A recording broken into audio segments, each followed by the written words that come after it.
Good morning. Morning, everyone. I'm Dave Moorfield with the Public Affairs Office, and we've got something set up a little bit different today for you. Late last week, a lot of you came to myself and to Rob Tofano and asking just about with the increase of drug overdoses that we've had this year, really just kind of year to date. You were asking some questions on that, and really more specifically to how we've had to adjust our response to these type cases, these type scenes, and even more in the weeds to that is how it affects our crime scene folks, because they have to respond and process the scenes, package the drugs a lot of time, and whatever evidence may be there on scene. So particular to that, especially the packaging and dealing with this fentanyl that we've seen in a lot of these drugs and unfortunately in a lot of these drug overdoses. So what we've done this morning is we've asked Sergeant Catherine Shamreich to come in and just kind of speak to some of the process and procedures that that crime scene has, that crime scene uses. She is over our crime scene unit, and so I've asked her to come in this morning and bring one of her techs in. There's nothing going on in the room right now, so you don't have to be alarmed with the mask and everything. But they're going to kind of just demonstrate on how they kind of have to suit up, if you will, with their personal protection equipment to process these scenes. Also got here Lieutenant Travis Pardue. He'll be here also he may chime in on some of the particulars to some of the overdoses that we've had, especially with the heroin. That seems to be what everybody's hearing about right now, but it is occurring with this fentanyl lace. It is occurring in other drugs as well. So without further ado, we'll go ahead and have Sergeant Shamreich come up. She'll speak to you some of those processes, tell you about some of the things that she's doing, some of the training, and also afterwards we'll have a link to a couple of videos from some of the training that she conducted yesterday, and we'll be able to send that out to you also. Catherine. Good morning. How is everybody? You are the camera people. You don't talk as much. Okay. Do I need to spell my name? Yes, because it's not common. Okay. I saved that for her, by the way. Yeah. You'll understand. Yeah. First name is Catherine, Katherine. Last name is Shamreich, S as in Sam, Cheimrei, F as in Frank. Okay, so a couple things. I'm sure you all have seen really recently some exposure and overdoses that police officers around the country have gone through with fentanyl. And I'm sure you've understood and seen the volatility of that drug that's being mixed with other street drugs. So obviously when the officers encounter someone and then they unfortunately come in contact with this drug, it obviously affects them as well. Can cause lots of different, cause them to feel like they're going to pass out. It causes heart issues, respiratory issues, and eventually can cause death. So what we are doing in the process now with Charlotte-Mecklenburg Police is we are outfitting our officers with the proper gear that they need to wear, so when they come in contact with these different kinds of drugs, that they can obviously keep themselves safe, keep the public safe, and of course collect it in the proper manner. Now, if there's one thing I want you to really pay attention to that I say today, and it's this one thing, it's not just in heroin. Fentanyl is not just in heroin. It's in cocaine. It is in methamphetamine. So we have had it tested and we've found it in all of those drugs. There's also some reports across the country where there's marijuana that has fentanyl in it as well. So I'm going to talk to you a little bit about the overdoses and kind of the way that goes here in Charlotte. Whenever a person overdoses, obviously the police respond and crime scene responds as well, which is my unit. So let's talk some basic numbers. We have since the beginning of January, year to date, we've got 62 overdoses. Now, as evidence is collected on those scenes and as things are sent to the state medical examiner lab, let's just talk about the first 70 days of the year. The first 70 days of the year, 42% of those deaths were fentanyl related. Okay, let me break that down for you a little bit more if that helps. Those first few days, there were 28 overdoses, deaths, and 12 of those had fentanyl in the evidence that we collected. So you can see that we're pushing some pretty high numbers here. Now, understand that toxicology is not back on all of those cases.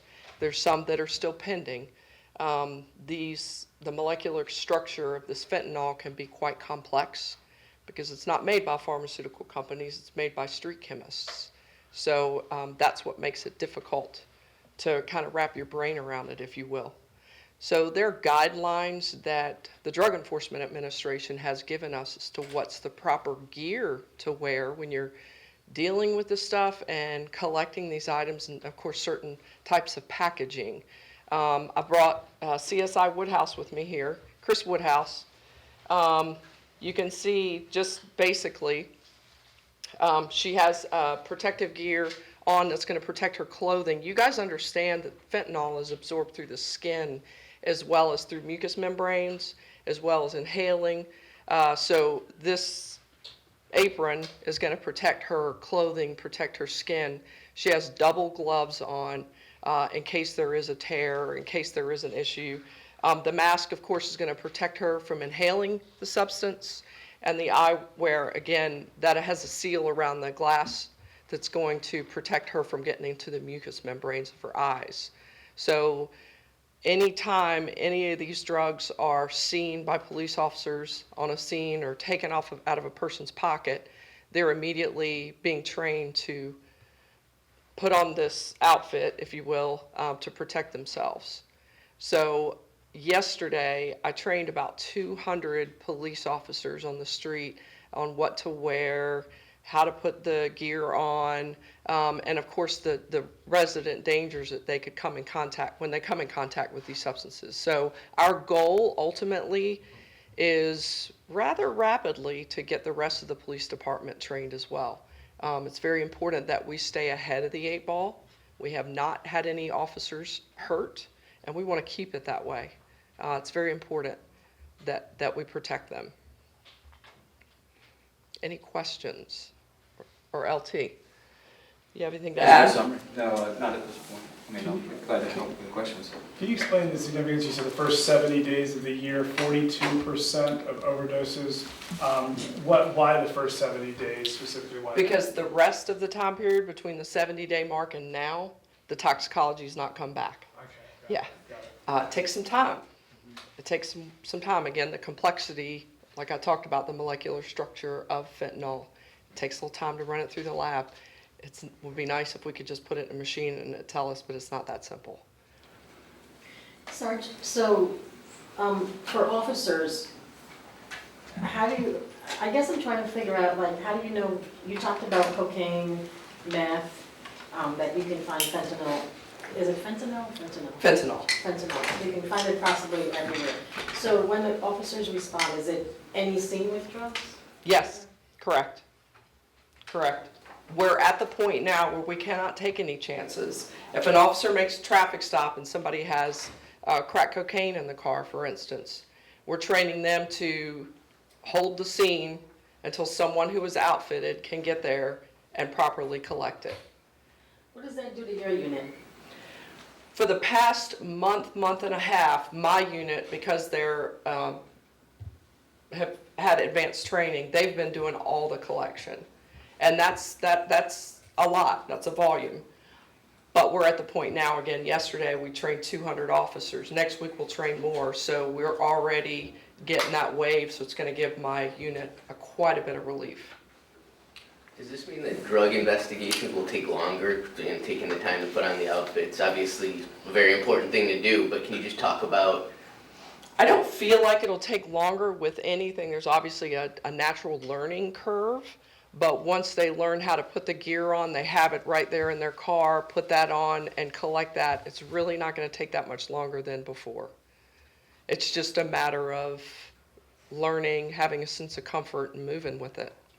This may be a question for Lieutenant Moorfield, but are there any plans to add more resources to your unit, given that you have to handle that as well as fatal crashes, homicides, and what have you? Well, again, if we have the entire department trained, and that's our goal, then my unit will probably only be tapped into when there are overdoses, which is what we respond to anyway.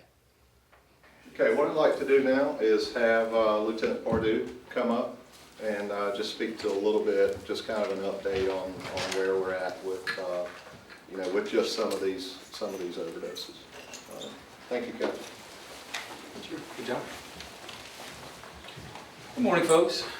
Travis Pardue, Travis Pardue. I'm one of the lieutenants in the Special Investigations Bureau, which includes VICE and several other task force. Sergeant Scheinrock actually did a very good summary on the landscape of drug investigations in general and kind of how her unit plays into the investigative role. Obviously, with the lacing of these drugs, we're taking it very seriously from a VICE standpoint, pushing forward with, of course, our own precautions, and trying to get to the bottom of what the distribution networks are and things along those lines. So, with that said, are there any specific questions I can help you with? Do you have any idea where it's coming from? No, it would be such a broad stroke to try to actually tackle that question. Just a quick note, we've obviously jumped on the investigations from this past weekend, and as of right this moment, there are no known connections to the overdose cases from this weekend. Once you get down to the granular level of those individual cases, what might appear to be connected on the top doesn't necessarily appear to be connected on the bottom. So what we find in a lot of the overdose death cases is that there's often a mix of drugs involved. So it's not always easy to pinpoint the cause of death.